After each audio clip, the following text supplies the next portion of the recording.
கேரள சட்டசபை கூட்டத்தொடரில் 1.17 நிமிடத்தில் உரையை நிறைவு செய்த ஆளுநர் ஆரிஃப் முகமது கான் செயலால் அதிர்ச்சி நிலவிக் கொண்டிருக்கிறது. கேரள சட்டசபை கூட்டத்தொடரில் அனைவருக்கும் அதிர்ச்சியை ஏற்படுத்தியது ஆளுநர் 1 நிமிடம் மட்டுமே கொள்கை அறிவிப்பு உரையாற்றினார் எனவும், கேரள சட்டமன்ற கூட்டத்தொடர் இன்று ஆளுநர் உரையுடன் துவங்கி மார்ச் 27ஆம் தேதி வரை நடைபெறுகிறது. அதையொட்டி கூட்டத்தொடரின் முதல் நிகழ்வாக அரசின் கொள்கை அறிவிப்பு தொடர்பான ஆளுநரின் உரை தொடங்கியது. இது பற்றிய மேலும் விவரங்களை செய்தியாளர் பிரசாந்த் வழங்கிட கேட்கலாம். வணக்கம் பிரசாந்த். ஆளுநரின் இந்த உரை 1.17 நிமிடங்கள் மட்டுமே நீடித்தது. இதற்கான முக்கிய காரணம் ஏதேனும் வெளியாகியிருக்கிறதா? வணக்கம்.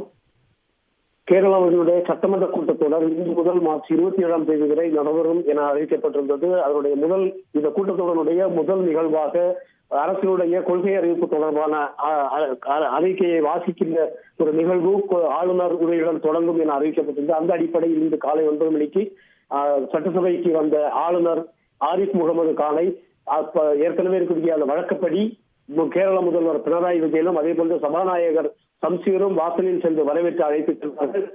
அதை தொடர்ந்து அவர் ஆளுநர் உரையை துவங்கிய போது அனைவரும் இவர் முழுவதுமாக அந்த அறிக்கையை வாசிப்பார் என எதிர்பார்த்திருந்தனர்.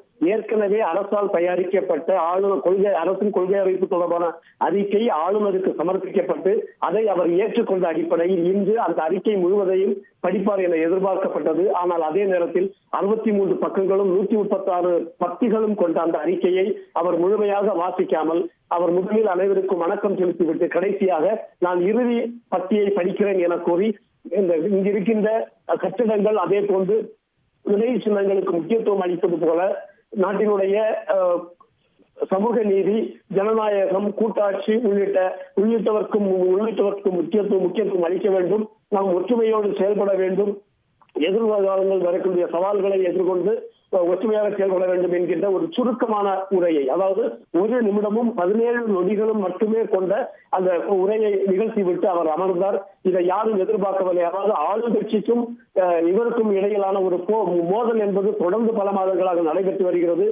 இதற்கிடையே அவர் இந்த அறிக்கையை அங்கீகரித்ததால் அவர் அந்த அறிக்கையை முழுமையாக வாசிப்பார் என எதிர்பார்ப்பார்கள். சாதாரணமாக ஆளுநரின் அறிக்கை என்பது 1 மணி நேரத்திற்கு மேல் 2.5 மணி நேரம் வரைக்கும் ஆளுநர் அறிக்கை நடைபெற்றதுண்டு. அந்த அடிப்படையில் இந்த அறிக்கை முழுவதுமாக வாசிப்பார் என எதிர்பார்க்கப்பட்ட நிலையில் 1 நிமிடமும் 17 நொடிகளும் மட்டுமே அவர் உரையாற்றியது அனைவருக்கும் அதிர்ச்சியை ஏற்படுத்தியது.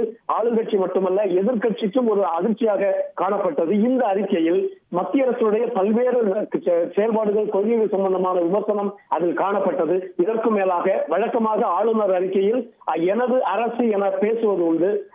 அந்த அடிப்படையில் இந்த அறிக்கையிலும் எனது அரசு என பல இடங்களில் இருந்த போதிலும் அவர் அந்த வார்த்தையை அவர் பயன்படுத்தவே இல்லை என்பதும் ஒரு அதிர்ச்சிக்குரிய விஷயமாகும். தற்போது ஆளுங்கட்சி சட்டமன்ற உறுப்பினர்களும் எதிர்க்கட்சி சட்டமன்ற உறுப்பினர்களும் ஆளுநரின் இந்த நடவடிக்கையை கடுமையாக விமர்சித்து வருகிறார்கள். இந்த ஆளுநரின் கொள்கை அறிவிப்பு தொடர்பான அறிக்கை மீதான நன்றி தெரிவிக்கின்ற விவாதம் என்பது வரும் திங்கட்கிழமை நடைபெற இருக்கின்றது. அதில் ஆளுநருக்கு எதிரான கடுமையான விமர்சனம் எழும் என்கின்ற எதிர்பார்ப்பும் காணப்படுகின்றது. விவரங்களுக்கு நன்றி பிரசாத். செய்திகளை உடனுக்குடன் தெரிந்து கொள்ள உடனே சப்ஸ்கிரைப் பண்ணுங்க.